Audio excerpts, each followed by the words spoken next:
सुप्रभात मेरे प्यारे विद्यार्थियों। आशा है आप सभी स्वस्थ और सुरक्षित होंगे तथा अपने समय का सदुपयोग कर रहे होंगे। हम समास को पहले पढ़ चुके हैं। आज हम इस विषय बिंदु की पुनरावृत्ति करेंगे। देखिए, समास दो या दो से अधिक शब्दों को मिलाकर जो नए शब्द बनाए जाते हैं, इस प्रक्रिया को, इस विधि को हम समास कहते हैं। ठीक है। समास, जब हम समास बनाते हैं तो उस प्रक्रिया से बने जो नया शब्द बनता है शब्दों के योग से, उसे हम समस्त पद या सामासिक शब्द भी कहते हैं। ठीक है। जैसे हमारे शब्द हैं राजा का महल, राजा का महल, तो हम इससे शब्द बनाएंगे राजमहल, राजमहल। ठीक है। तो हम यहाँ देखेंगे ये क्या है, पहला इसमें है राज और दूसरा है महल। तो जो पहला राज लिखा है ये पूर्व पद है और जो दूसरा लिखा है ये उत्तर पद है। ठीक है। यानी जब हम दो शब्दों या दो से अधिक शब्दों को मिलाकर नया शब्द बनाते हैं तो जो पहला पद होता है उसे हम कहते हैं पूर्व पद और जो दूसरा पद होता है उसे हम कहते हैं उत्तर पद। ठीक है। अब देखें, कुछ प्रश्नों के माध्यम से इसको हम अच्छी तरीके से समझ पाएंगे। और राजपुत्र किस समास का उदाहरण है? ठीक है, ध्यान से सुनिएगा। राजपुत्र, ये अगर हम इसका विग्रह करें तो इसका विग्रह होगा राजा का पुत्र। ठीक है। तो यहाँ राजा और पुत्र के बीच में का जो है, ये का जो है ये छुपा हुआ है। ठीक है। तो यहाँ हम देखेंगे कि का जो है किस समास में आता है। का क्या है? कारक चिन्ह है। तो कारक चिन्हों का प्रयोग या कारक चिन्ह जो है किस समास में प्रयोग किए जाते हैं, वो है हमारा कौन सा समास है? तत्पुरुष समास। ठीक है। जहाँ कारक चिन्हों का प्रयोग किया जाता है, जब हम विग्रह करेंगे समास का, समस्त पद का जब विग्रह किया जाएगा तो क्या होगा? राजा का पुत्र। ठीक है, राजा का पुत्र। तो यहाँ का जो है ये कारक संबंध कारक है। ये कौन सा कारक है? संबंध कारक, इसमें विभक्ति छुपी हुई है। तो यहाँ हमारा राइट आंसर क्या हो जाएगा? तत्पुरुष समास। ठीक है। अगला हम देखेंगे बेटा प्रश्न नंबर 2। दिन रात किस समास का उदाहरण है? प्रश्न नंबर 2 है, दिन रात किस समास का उदाहरण है? तो आप देखेंगे यहाँ दिन और रात के बीच में एक छोटा सा चिन्ह लगा है जिसे हम कहते हैं योजक चिन्ह। ठीक है। तो यहाँ हम देखेंगे जब हम इस समास का विग्रह करेंगे, हमें समास जानने के लिए पहले समस्त पद का विग्रह करना होगा। तो यहाँ देखेंगे जिस समास में दोनों पद प्रधान हो और विग्रह करने पर और, या, अथवा, तथा, एवं जैसे योजक चिन्ह शब्दों का प्रयोग होगा उसे हम कहते हैं द्वंद्व समास। ठीक है, उसे हम क्या कहते हैं? द्वंद्व समास। तो यहाँ हम देखेंगे कि दोनों ही पद यानी दिन और रात दोनों ही क्या है? प्रधान है। दिन भी बड़ा है और रात भी बड़ी है। यानी दिन और रात में से ना कोई छोटा है ना कोई बड़ा है, यानी दोनों इक्वल है। दोनों ही एक इक्वल वैल्यू है, दोनों की, दोनों एक बराबर महत्वपूर्ण है। ठीक है। तो यहाँ हम देखेंगे जब दोनों पद प्रधान हैं और उनका विग्रह किया गया तो आप देखेंगे दिन और रात, तो यहाँ और शब्द जो है इनके बीच में आया है। ठीक है। तो जहाँ दोनों पद प्रधान होंगे, पूर्व पद यानी दिन और उत्तर पद यानी रात, तो जहाँ पर दोनों पूर्व पद उत्तर पद प्रधान होंगे और उनका विग्रह करने पर और, तथा, या जैसे शब्दों जो योजक चिन्ह इनका प्रयोग होगा तो इसे कहेंगे हम द्वंद्व समास। ठीक है। अगला प्रश्न देखेंगे प्रश्न नंबर 3, नीलकमल। ठीक है। जैसा मैंने आपको पहले बताया, जब हमें किसी भी समस्त पद का या समास हमने पता लगाना है तो हमें समस्त पद का विग्रह करना होगा। तो जब हम नीलकमल का विग्रह करेंगे तो हमारे पास उसका विग्रह होगा नीला है जो कमल, नीला है जो कमल। अब हम समास देखेंगे, जिस समास का पूर्व पद विशेषण और उत्तर पद विशेष्य होता है उसे कर्मधारय समास कहते हैं। तो यहाँ कर्मधारय समास जो है हमारा राइट आंसर है, सही आंसर है बिल्कुल। ठीक है। अब देखेंगे कैसे। यहाँ जो नीला होना है ये विशेषण है, किसकी? इस कमल के फूल की। ठीक है। तो यहाँ विशेषण पहले आ गया पूर्व पद में और विशेष यानी जिसकी विशेषता बताई जा रही है वो उत्तर पद में है। ठीक है। तो यहाँ विशेषण और विशेष्य का संबंध है। तो यहाँ हमारा कौन सा समास हुआ? यहाँ हुआ हमारा कर्मधारय समास। ठीक है। तो इसका सही उत्तर है कर्मधारय समास। ठीक है। अगला प्रश्न हम देखेंगे प्रश्न नंबर 4। ठीक है। पंचवटी किस समास का उदाहरण है? पंचवटी, ठीक है, जिस समास का पूर्व पद संख्यावाचक होगा यानी संख्या को बताएगा उसे हम कहेंगे द्विगु समास, ठीक है। जहाँ पहला पद यानी जो पूर्व पद है वो संख्या को बताएगा। तो आप देखेंगे जब हम पंचवटी को विग्रह करेंगे तो उसमें आएगा पंचवट, ये वट यानी पेड़, जहाँ हो या 5 पेड़ों का समूह, ठीक है। तो ये जो 5 जो है, ठीक है, ये जो 5 है ये क्या है? पंच जो है ये 5 क्या है? संख्या है, नंबर है, ठीक है। तो जिस समास का पहला पद या पूर्व पद जो है संख्या का बोध कराएगा, संख्या को बताएगा, वो होगा द्विगु समास। तो यहाँ सही उत्तर क्या है हमारा? द्विगु समास, ठीक है बेटा। अगला प्रश्न 6 हमारा है जो प्रश्न अगला है 5वां प्रश्न है चक्रधर। चक्रधर में कौन सा समास है? ठीक है।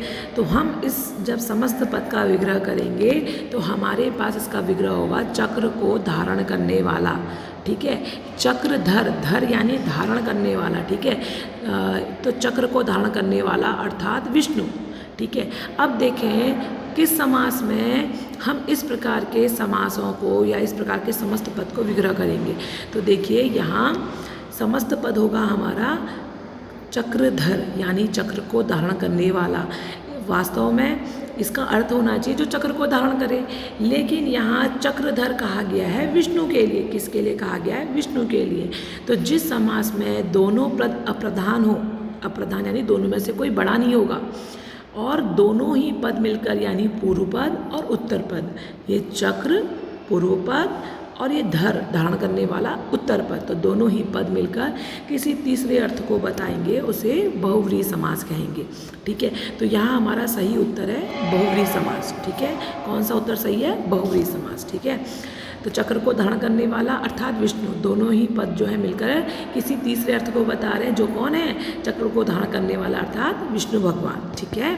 अगला प्रश्न है हमारा प्रश्न नंबर 6 यथाशक्ति, ठीक है, किस समास का उदाहरण है? तो देखिए यहाँ यथाशक्ति का जब हम विग्रह करेंगे तो यथा यानी जैसी, शक्ति यानी ताकत, ठीक है, यानी शक्ति के अनुसार, ठीक है, शक्ति के अनुसार। तो यहाँ आप देखेंगे जो यथा है जैसी, तो ये जो यथा शब्द है पूर्व पद जो है यथा, ये अव्ययी है, ठीक है। ये जो यथा है ये क्या है? अव्यय है, अव्यय। अव्यय यानी ऐसे शब्द जिसमें लिंग वचन काल बदलने से कोई परिवर्तन नहीं होता, उन्हें अविकारी शब्द कहते हैं, ठीक है। तो यहाँ यथा जो है वो अविकारी शब्द है, और यथा शब्द के जुड़ने से पूरा शब्द ही अव्यय बन गया या अविकारी बन गया, ठीक है, यानी शक्ति के अनुसार।